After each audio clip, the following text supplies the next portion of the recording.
Malam hari ini, Bapak Ibu Saudara, kita akan membahas tentang satu tema yang berbicara tentang Tuhan tidak meninggalkan hidup saya. Sama-sama katakan dengan saya, Tuhan tidak meninggalkan hidup saya. Ayo, ada 1.100 jemaat Tuhan yang sudah bergabung malam hari ini. Mari sama-sama katakan dengan saya, Tuhan tidak akan meninggalkan hidup saya. Tuhan tidak akan meninggalkan keluarga saya. Tuhan tidak akan meninggalkan rumah tangga saya. Tuhan tidak akan meninggalkan pekerjaan bisnis usaha saya. Tuhan juga tidak meninggalkan pelayanan dan gereja saya. Tuhan tidak meninggalkan studi sekolah saya.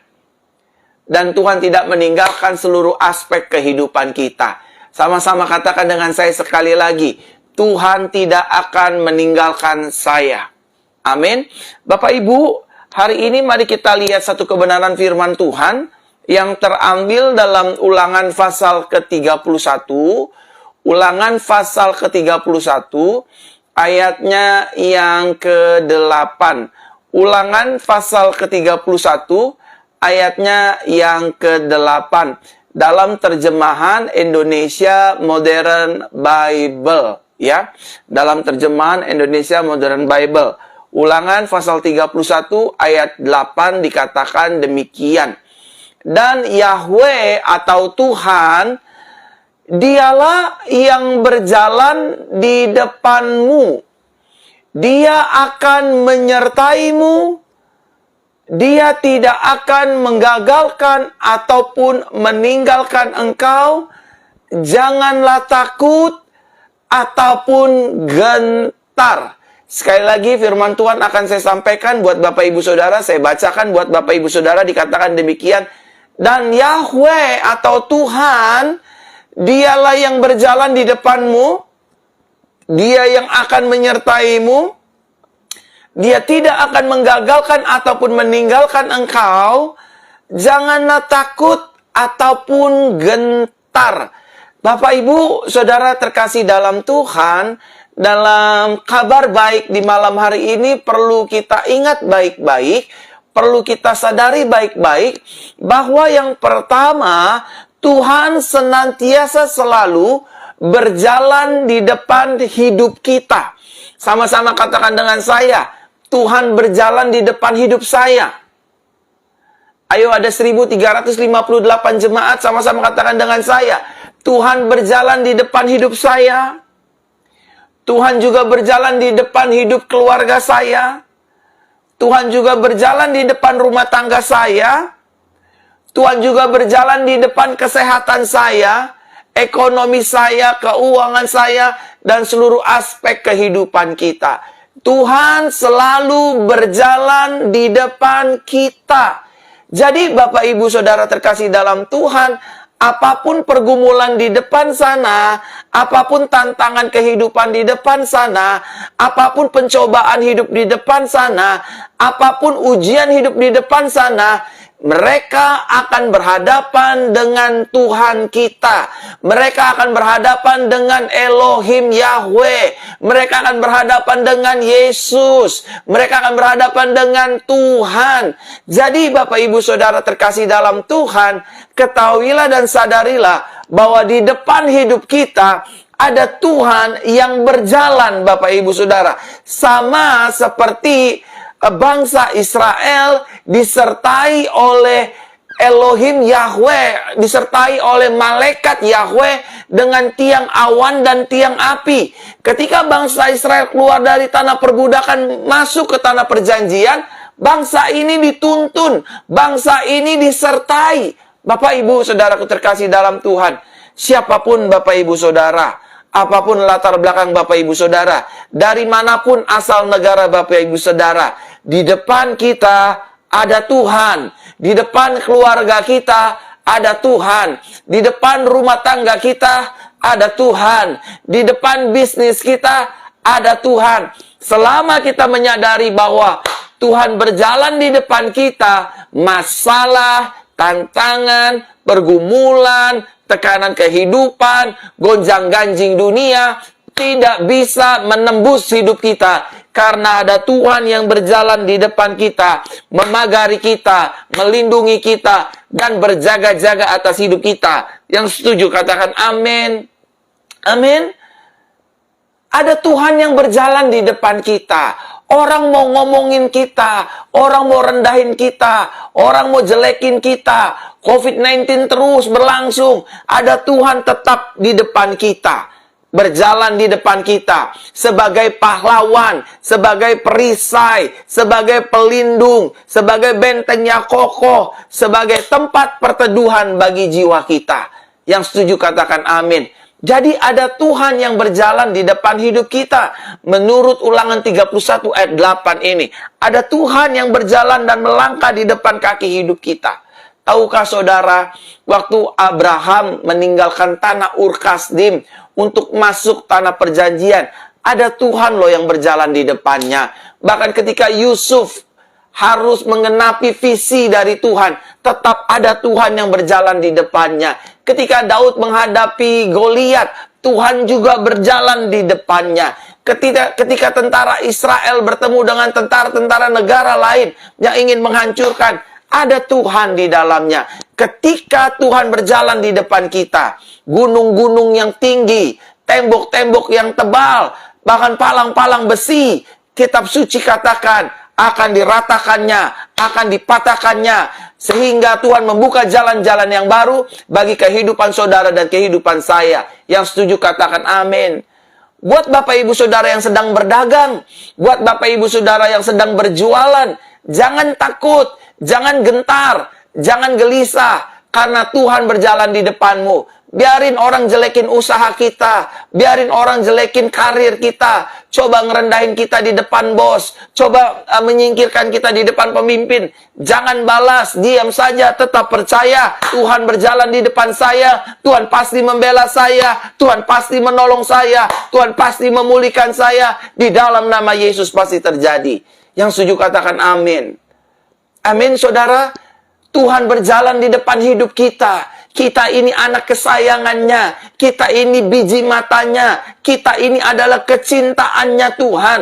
Siapapun saudara dimanapun Anda berada, jalan saudara, di depannya ada Tuhan. Bukan hanya tentara pasukan sorga berjalan di depan saudara, tapi Tuhan itu sendiri yang akan berjalan, meratakan gunung-gunung, mematahkan tembok tembaga, menghancurkan palang-palang besi, pergumulan kehidupan kita, keuangan, ekonomi, niat orang jahat akan berhadapan dengan Tuhan yang akan menjadi lawannya. Saudaraku terkasih dalam Tuhan, ini yang harus kita sadari, ini yang harus kita ingat baik-baik, bahwa Tuhan berjalan di depan hidup kita. Yang kedua, Bapak Ibu Saudara, yang juga perlu kita ketahui dan kita sadari, bahwa Tuhan bukan hanya berjalan di depan kita, tetapi Tuhan juga menyertai hidup kita. Sama-sama katakan dengan saya, hidup saya ini disertai Tuhan. Belum semuanya, ada 1740 jemaat. Sama-sama katakan dengan saya, hidup saya ini disertai Tuhan. Ekonomi saya disertai Tuhan. Keuangan saya disertai Tuhan. Masa depan saya disertai Tuhan. Pelayanan saya disertai Tuhan. Amin. Sekali lagi sama-sama katakan dengan saya, hidup kita diberkati Tuhan. Hidup kita disertai Tuhan. Amin. Dagangan, usaha, bisnis, semuanya disertai oleh Tuhan.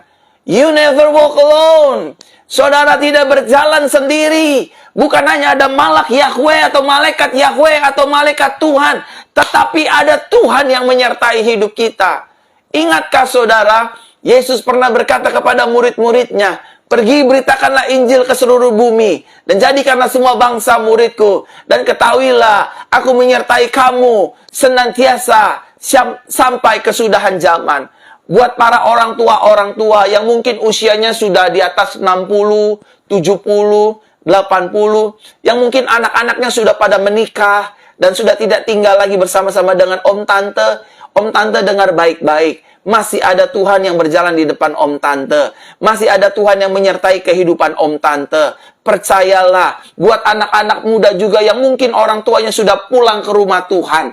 Saudara, hari-hari kemarin Hari Kamis tepatnya mama saya dipanggil oleh Tuhan kembali ke pangkuan Bapa di sorga. Hari Kamis, mama saya meninggalkan kami semua, meninggalkan 4 anak, kakak saya, adik saya, dan adik saya perempuan. Memang secara hati, saya bersedih Bapak Ibu Saudara. Mama saya harus pulang ke sorga. Mama saya harus meninggalkan kami. Tetapi saya menyadari, masih ada Tuhan yang beserta dengan saya. Betul. Bahkan saya bilang sama Tuhan, Tuhan, hari ini tepat hari Kamis 25 Agustus, saya sudah menjadi yatim piatu. Saya nggak punya bapak, saya tidak punya mama. Saya udah nggak punya ayah, saya sudah tidak punya ibu. Saya ini yatim piatu Tuhan. Tapi Tuhan taruh kuat di hati saya. Kamu boleh tidak punya bapak di bumi, kamu boleh sudah tidak punya orang tua lagi di bumi, tidak punya mama lagi, tapi kamu masih memiliki saya. Aku Yesus yang akan menyertai hidupmu. Aku Yahweh yang akan berjalan di depanmu. Aku Tuhan Elohim yang akan melindungi dan menjaga hidupmu. Saudara, jujur saya nangis, saudara. Waktu saya berangkat ke Makassar, saudara, jadi waktu mama saya meninggal hari Kamis yang lalu, tanggal 25 Agustus, saya tidak menangis, saya tidak meneteskan air mata. Satu pun saya tidak meneteskan air mata. Waktu saya proses mengkubumikan atau menguburkan almarhum mama saya juga tidak menangis. Di kuburan juga saya tidak menangis. Di ibadah gereja juga saya tidak menangis. Kapan saya mulai meneteskan air mata dan menangis? Ketika saya terbang ke Makassar, waktu saya mau landing di Makassar, saya melihat ke atap pesawat, lalu saya bilang sama Tuhan, Tuhan, jangan tinggalkan saya. Saya bilang gitu Bapak Ibu. Jangan tinggalkan saya. Saya udah gak punya siapa-siapa Tuhan. Saya udah gak punya mami. Saya sudah gak punya papi. Saya gak tahu harus kemana Tuhan. Ya memang ada istri saya, tapi saya terbiasa untuk cerita sama mama saya. Dan saudara terkasih dalam Tuhan, di situ baru saya menangis. Di situ saya baru meneteskan air mata. Saya sudah tidak bisa mendengar suara mami saya lagi. Saya sudah tidak bisa melihat wajah mami saya lagi. Karena mami saya harus dikebumikan. Dan Tuhan, saya berdoa, jangan tinggalkan saya. Dan ayat ini mengatakan dengan jelas, aku akan menyertai kamu. Saudara terkasih dalam Tuhan, mungkin orang bisa meninggalkan kita. Mungkin orang yang kita kasih juga bisa meninggalkan kita. Tetapi Tuhan selalu berjalan di depan kita. Tuhan selalu menyertai hidup kita. Buat Bapak Ibu Saudara yang sedang sakit, saya ingin sampaikan, saudara mungkin sudah berobat, mungkin sudah pergi ke dokter, mungkin sudah menjalani rawat medis, tetapi percayalah, masih ada Tuhan yang menyertai hidup kita. Kalau Tuhan masih menyertai hidup kita, itu artinya hidup saudara pasti akan menerima mujizat, pasti akan menerima kesembuhan, pasti akan menerima pemulihan. Bapak, Ibu, Saudaraku terkasih dalam Tuhan, malam hari ini, saudara yang sedang sakit apapun, percayalah, masih ada Tuhan, masih ada Yesus. Dia berkata, aku sekali-kali tidak akan meninggalkan engkau seperti yatim piatu. Dia bukan hanya memberikan Roh Kudus sebagai jaminan dalam hidup kita, tetapi dia juga berjalan di depan kita. Dia membela kita, dia menolong kita, dia memulihkan kita, dia menghibur hati kita yang sedih, dia menyembuhkan sakit penyakit kita, dia menyembuhkan dan memulihkan rumah tangga kita yang hampir di ujung perceraian, dia memulihkan suami kita yang sudah pergi jauh dari keluarga kepada wanita lain. Mungkin juga Tuhan akan memulihkan istri kita yang sudah lari jauh dengan laki-laki lain. Saudara terkasih dalam Tuhan, percayalah, anak-anak saudara pasti dipulihkan Tuhan. Anak-anak saudara, cucu saudara pasti dilindungi Tuhan. Karena Tuhan berjalan di depan kita. Tuhan menyertai langkah kaki hidup kita. Buat jemaat-jemaat Tuhan yang ada di Indonesia, yang ada di Malaysia, yang ada di Jepang, yang ada di Turki, yang ada di Timor Leste, yang ada di Manado, dimanapun saudara berada, ingatlah, ingat baik-baik, masih ada Tuhan yang berjalan di depan kita. Masih ada Tuhan yang menyertai langkah kaki hidup kita. Ekonomi kita pasti dipulihkan. Keuangan kita pasti dipulihkan. Bahkan hutang piutang kita pasti ditolong dan dilunasi oleh Tuhan dengan cara yang ajaib. Yang perlu kita lakukan adalah yang pertama, tetap percaya kepada Yesus. Yang kedua, tetap percaya kepada firman-Nya. Yang ketiga, tetap nantikan waktunya Tuhan. Karena waktunya Tuhan bukan waktunya kita. Ada ribuan cara Tuhan untuk menolong dan menyelamatkan hidup kita. Dari hutang piutang, krisis ekonomi, lagi nggak punya uang, bayar cicilan ini bagaimana, bayar itu bagaimana, bayar listrik bagaimana, bayar cicilan bagaimana. Masih ada Tuhan. Ada banyak ribuan cara Tuhan akan menolong kita.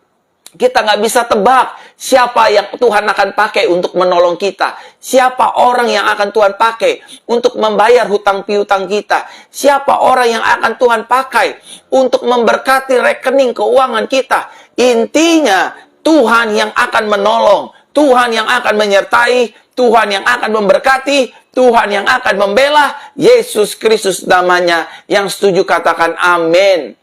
Amin. Saudara, yang ketiga, yang perlu saudara dan saya ketahui, bahwa Tuhan juga tidak meninggalkan hidup kita sedetik pun. Taruh tangan kanan di dada seperti ini malam hari ini semua. Semua yang menyaksikan siaran ini, video ini, sama-sama katakan dengan saya, taruh tangan kanan di dada. Tuhan tidak meninggalkan hidupku. Tuhan tidak meninggalkan keluargaku. Tuhan tidak meninggalkan rumah tanggaku. Tuhan tidak meninggalkan ekonomiku. Tuhan tidak meninggalkan pekerjaan dan bisnis usahaku. Tuhan tidak meninggalkan ketika aku sakit. Bahkan Tuhan tidak meninggalkan anak-anakku. Bahkan Tuhan tidak meninggalkan pekerjaan, bisnis, dagang, usahaku. Dan studi sekolahku. Dan Tuhan tidak akan meninggalkan seluruh aspek kehidupanku, termasuk pelayanan kita. Apa yang sudah Tuhan bangun, apa yang sudah Tuhan kerjakan, Tuhan akan selesaikan karena itu janji firman-Nya. Intinya kita jangan takut. Jangan khawatir, jangan bimbang, jangan cemas, jangan berpikiran negatif sama Tuhan. Kira-kira Tuhan tolong saya nggak ya? Kira-kira Tuhan bela saya nggak ya? Kira-kira Tuhan berkati saya nggak ya? Kira-kira Tuhan tolong lunasi hutang saya nggak ya? Kira-kira Tuhan sembuhkan saya nggak ya? Bapak, Ibu, Saudaraku terkasih dalam Tuhan, demi nama Yesus saya berkata, Tuhan pasti menolong saudara dan saya. Tuhan pasti membela saudara dan saya. Tuhan pasti akan tetap terus berjalan di depan saudara dan saya. Dan Tuhan pasti akan terus tetap menyertai langkah kaki hidup kita. Yang setuju katakan amin. Mungkin ada wanita-wanita yang sudah menikah yang berkata, iya tapi saya sudah menikah 5 tahun, Pastor Verona. Saya sudah menikah 7 tahun, 11 tahun, 15 tahun. Tapi pernikahan kami masih belum dikaruniai oleh Tuhan dengan keturunan. Percayalah, Tuhan tidak meninggalkan. Kandunganmu akan dijamah oleh Tuhan. Tadi saja barusan, saya cek DM Instagram. Ada orang yang bersaksi, setelah menanti lama, akhirnya saya hamil juga, Pastor Verona. Terima kasih Tuhan Yesus. Dan saya berkata kepada Tuhan, terima kasih Tuhan Yesus. Saudaraku terkasih dalam Tuhan yang menyaksikan ibadah kabar baik pada malam hari ini. Ada kabar baik lagi buat Bapak, Ibu, Saudara. Saudara, kalau saudara mau didoakan, saudara boleh hubungi saya melalui Instagram saya, Pastor Verona Official. Saudara, besok saya akan mulai mencoba sedikit-sedikit, mungkin 50 orang, 20 orang, 30 orang, yang memang mereka benar-benar urgent minta didoakan ya. Baik yang dari Malaysia boleh, yang dari Indonesia juga boleh, yang ingin didoakan, saudara bisa menghubungi saya mulai besok di Instagram saya, Pastor Verona Official. Saudara bisa follow Instagram saya, saudara boleh telepon saya lewat Instagram, tetapi saya akan usahakan, saya akan mencoba untuk melayani minimal 50 jiwa satu hari. Saya akan doakan, saya akan layani saudara, saudara yang ingin telepon, saudara yang ingin video call, saudara boleh add Instagram saya, follow Instagram saya, Pastor Verona Official. Sekali lagi, buat Bapak Ibu Saudara yang ingin didoakan, saudara boleh follow Instagram saya, Pastor Verona Official. Saya akan berdoa besok, saudara. Jadi, saudara, karena ini akunnya cuma satu, pasti akan berebutan. Jadi, saudara sabar, tapi saya akan berdoa sama Tuhan agar saya minimal menerima 50 orang penelpon dalam satu hari. Sehingga pada akhirnya ada banyak Bapak, Ibu, Saudara, teman-teman boleh terlayani. Dari mana-mana saja boleh, saudara. Dari Indonesia boleh, dari Papua boleh, dari mana-mana boleh. Ya, jangan lupa ini Instagram saya kasih tahu dulu ya, saya potong dulu supaya saya bisa mendoakan Bapak Ibu Saudara sekalian. Ini Instagram saya Bapak Ibu. Bapak Ibu Saudara boleh follow. Nah, ini Instagram saya, Pastor Verona Official ya. Jadi mulai besok saudara silakan telepon. Mulai besok saudara silakan video call, saya akan angkat, tetapi saya mohon Bapak Ibu Saudara jangan bercanda ya. Kalau saya sudah angkat, Bapak Ibu Saudara jangan ada yang bercanda, iseng aja Pastor, saya nggak suka. Karena saya sudah menyiapkan waktu buat jemaat untuk saya berdoa. Jadi Bapak Ibu Saudara bisa follow Instagram saya, Pastor Verona Official. Saya akan mendoakan saudara. Mulai besok saya akan mendoakan saudara, sehingga saudara semua dapat terlayani dengan baik dan juga dengan benar. Mari kita lanjutkan lagi Bapak Ibu Saudara, firman kabar baik di malam hari ini. Nah, Bapak Ibu Saudara, Tuhan tidak meninggalkan kehidupan kita. Amin. Sama-sama katakan dengan saya, Tuhan tidak meninggalkan hidup saya. Amin. Nah, siapapun kita, apapun latar belakang kita, Tuhan memilih untuk tetap setia atas hidup kita, ya. Siapapun kita, Tuhan tetap memilih setia bersama-sama dengan kita. Dia setia menolong kita, membimbing kita, menyertai kita, dan memberikan waktunya setiap hari bagi kita. Nah, saudara, saya masuk lebih dalam lagi. Jika kita sudah menyadari bahwa Tuhan tidak meninggalkan hidup kita, maka yang pertama yang Tuhan mau, kita jangan hidup lagi di dalam rasa ketakutan. Sama-sama katakan dengan saya nggak boleh takut. Amin. Coba sama-sama sekali lagi katakan sama saya, hidup saya nggak boleh hidup di dalam ketakutan. Saudara nggak boleh takut, saudara nggak boleh khawatir, saudara jangan sampai bimbang. Aduh, besok bayar ini gimana ya, bayar listrik ya, bayar uang kontrakan gimana ya, tahun depan ya, bulan depan ya, minggu depan ya. Saudara percayalah, Tuhan banyak cara. Tuhan banyak cara menolong kita. Percayalah saudara. Satu, kita tidak akan dibiarkannya merana. Pergumulan kita adalah pergumulan Tuhan. Kesusahan kita adalah kesusahannya Tuhan juga. Masalahnya kita juga menjadi masalahnya Tuhan. Karena kita ini anaknya. Di dalam hidup kita ada DNA darah Yesus Kristus yang telah dicurahkan, telah ditumpahkan bagi hidup saudara dan saya. Saudaraku terkasih dalam Tuhan, percayalah. Saudara jangan merasa diri saudara, saya seorang diri. Yang pertama, jika kita sudah menyadari Tuhan tidak meninggalkan hidup kita, maka yang Tuhan mau, yang pertama, jangan lagi hidup di dalam ketakutan. Kira-kira anak saya bisa sembuh nggak ya? Bisa sembuh. Kira-kira saya masih bisa bayar uang kontrakan nggak ya? Bisa. Bukan kamu, tapi Tuhan. Bukan kita, tapi anugerahnya yang akan membiayai, membayar semua tagihan-tagihan kita. Yang setuju katakan amin. Dan yang kedua, Bapak Ibu Saudaraku terkasih dalam Tuhan. Jika kita sudah menyadari Tuhan tidak meninggalkan hidup kita, maka yang kedua, saudara dan saya harus terus melangkah dan tetap melakukan bagian kita. Para pengusaha, teruslah melangkah.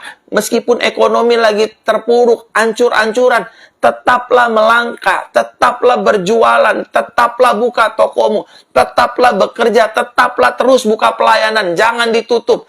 Karena Tuhan yang akan buat mukjizat, Tuhan yang akan kasih berkat, Tuhan yang akan bawa customer, Tuhan yang akan bawa semua berkat-berkat dari sorga untuk menolong hidup kita. Tugas kita hanya melakukan bagian kita. Untuk membuat yang tidak ada menjadi ada adalah tugasnya Tuhan. Yang pertama, saudara nggak boleh takut. Yang kedua, saudara dan saya harus tetap melangkah dan melakukan bagian kita. Kita harus tetap pergi ke dokter untuk berobat ketika kita sakit. Lebih daripada itu urusannya Tuhan. Kita masih tetap mendoakan minyak urapan untuk menumpangkan di tangan kanan kita, kepala kita, badan kita, tubuh kita, agar semua sakit penyakit dihalau dari tubuh kita. Kita tetap melakukan bagian kita. Bapak, Ibu, Saudara, buka toko, melayani. Lebih daripada itu, nanti keuntungan, berkat Tuhan yang menjadi bagian bagi kehidupan kita. Saudaraku terkasih dalam Tuhan, ada 2 pesan malam hari ini. Jangan takut. Yang kedua, tetap jalani tugas dan tanggung jawab kita. Amin. Jika kita percaya Tuhan berjalan di depan kita, Tuhan tidak meninggalkan kita. Yang ketiga, Bapak, Ibu, Saudara, jangan melihat hidup orang lain. Jangan melihat hidup orang lain. Kok hidup mereka enak ya? Kok kayaknya nggak punya utang? Kok kayaknya nggak punya masalah? Nggak usah iri dengan hidup orang lain. Kita punya berkat sendiri, orang lain punya berkat sendiri. Cara Tuhan menolong kita dengan hidup orang lain berbeda-beda. Saudara, yang membuat kita pada akhirnya tidak bisa mengucap syukur karena kita sering melihat rumput tetangga. Karena kita sering melihat hidup orang lain. Kok dia enak ya, jalan-jalan terus, uangnya banyak, nggak susah. Jangan, saudara. Belajarlah melihat rencana Tuhan. Jangan lihat kehidupan orang lain.